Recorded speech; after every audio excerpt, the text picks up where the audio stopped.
আজিৰ দিনটোত আমাৰ টেক্স লোৱা সিস্টেমটো এনেকুৱা আছিল যে ধৰি লওক মই কেইটামান আপোনালোকে উদাহৰণ দি কৈ দিলে ভালকে বুজি পাব সেইটো হৈছে ধৰক ই ৰিক্সা এখনত আমি যেটো আজি ইয়াৰলি ফিক্স টেক্স এটা লওঁ বছৰত 600 টকা আৰু এতিয়া আমি মাত্ৰ তাত ল'বলৈ বিচাৰিছো 4% টেক্স এটো 15 বছৰৰ কাৰণে লাইফ টেক্স এবছৰৰ টেক্স নহয় 15 বছৰৰ কাৰণে লাইফ টেক্স আৰু এই 4% যদি টেক্স দিয়ে তেতিয়া তাত 2500 টকা হ'ব আৰু যদি তেওঁ 15 বছৰ টেক্স দিয়ে তেতিয়া 9000 টকা হ'ব আৰু আমাৰ কি হয় তাত এটা ডাঙৰ কথা হৈছে কি ঠিক তেনেকে যদি মই কওঁ যে 3 হুইলাৰ পেসেঞ্জাৰ তেওঁলোকে এতিয়া মাহে 1500 পৰা 3000 টকা দিয়ে পেসেঞ্জাৰৰ সিটটো চাই পেলাই 6 সিট নে 10 সিট নে এবিলাক চাই তাৰ পিছত তাত যদি 15 বছৰৰ টেক্স হয় 45000 টকা টেক্স হ'ব আৰু এতিয়া তাত টেক্স দিব লাগে মাত্ৰ 4% টেক্স দিলে 18000 টকা হ'ব লাইফ টেক্স হ'ব ইয়াত আৰু কোনো জেমেলা নাই এনফোৰ্সমেন্টে বিচাৰি না যায় কোনেও বিচাৰি না যায় ৰাস্তাত গাড়ী ধৰি টেক্স নিবিচাৰে গতিকে তাৰ ভিতৰত আৰু এটা মই কথা ক'লে আপোনালোকে আৰু ভালকে বুজি পাব ধৰি লওক এজন মানে ই ৰিক্সাৰ মানুহে প্ৰথম বছৰ গাড়ীখন কিনুতে 600 টকা টেক্স দিলে পিছৰ বছৰ তেওঁ কিবা কথাত ৰৈ টেক্স নিদিলে আজিৰ আইনখনত কি আছে যে এদিন যদি তেওঁ টেক্স দিয়া দেৰি কৰে তেতিয়া হলে তেওঁৰ 10 টকা ফাইন আকৌ তেওঁ যদি ফিটনেছৰ কাৰণে এদিন দেৰি হয় তেতিয়া হলে তাত 50 টকা ফাইন মই এটা বছৰৰ হিসাব কৰি দেখিছো কিন্তু বহুত বছৰ আছে বহুত বছৰ ধৰি টেক্স নিদিয়াকে আছে বহুত বছৰ ধৰি পেলাই টেক্স নিদিয়াকে আছে তেতিয়া ইয়াত কি হৈছে যে আমি যদি ধৰো এবছৰ এজন ই ৰিক্সাৰ মানুহে টেক্স ফেল কৰিলে তেতিয়া তেওঁৰ 3650 টকা তেওঁৰ ফাইন হ'ব এবছৰত আৰু তেওঁ ফিটনেছৰ কাৰণে ফাইন হ'ব 18250 টকা 22500 টকা এক বছৰ যদি কেনেবাকে ফেল হ'ল আৰু এক বছৰ নহয় 3 4 5 6 বছৰ ফেল হয় য'ত মানে ৰিক্সাৰ দামতকে টেক্স বেছি হৈ যায় এতিয়া আমি 2500 টকা দিলে 15 বছৰলে টেক্স দিব নালাগে ইমানখিনি সুবিধা এই সংশোধনীত আনি দিয়া হৈছে এইবাৰ সংশোধনী টেক্স কিবা বঢ়াবলে নহয় এইবাৰ সংশোধনী হৈছে যে সকলো বিশেষকৈ যিবিলাক ই ৰিক্সা হওক অটো চালক হওক বা মেজিক হওক বা এইবিলাক সৰু 4 হুইলাৰ হওক সকলোৰে কাৰণে গোটেই আইনখনতে ভাগকে দিয়া হৈছে মই যদি এটা উদাহৰণ দিওঁ আপোনালোকে আজিৰ দিনটোত আমাৰ হাতত থকা তথ্য মই দুই এটা লৈ আহিছো তথ্য ই ৰিক্সা এখনৰ মই যদি তথ্য দিওঁ AS01ER 0154 এই ই ৰিক্সাখনৰ এৰিয়াৰ হৈ আছিল 3000 টেক্সৰ ফাইন হ'ল তেওঁলোকৰ 8970 টকা এই দুটা মিলি হ'ল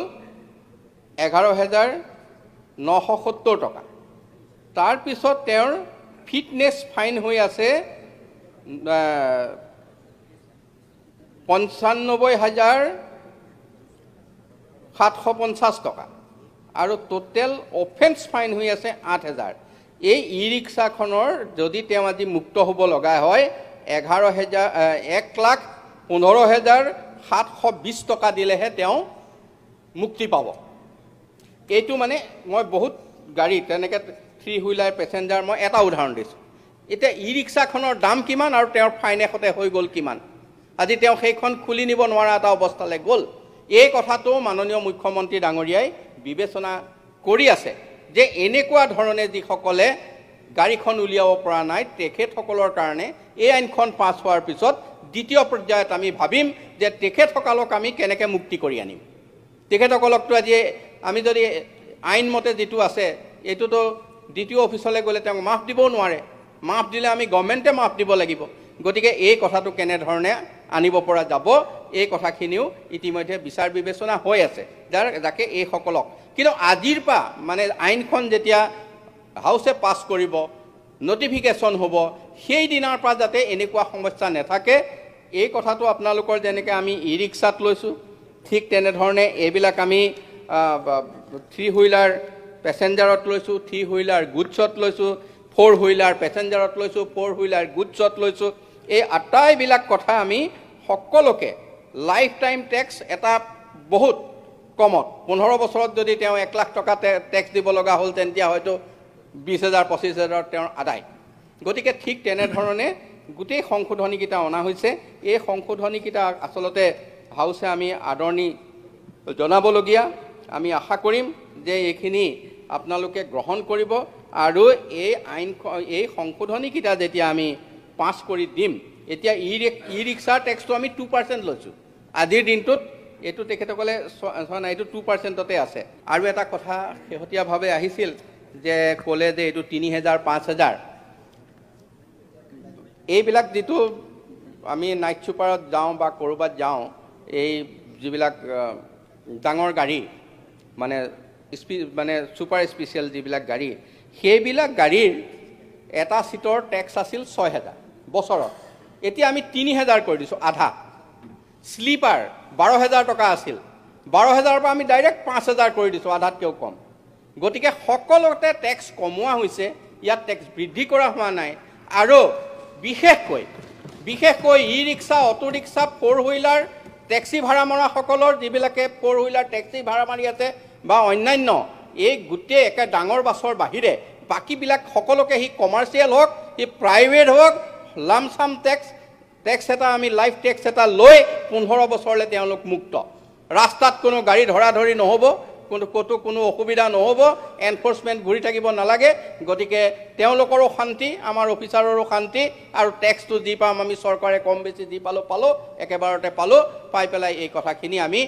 আমাৰ বিশেষকৈ পৰিবহণৰ ক্ষেত্ৰত আজি কিছুদিনৰ পৰা যিটো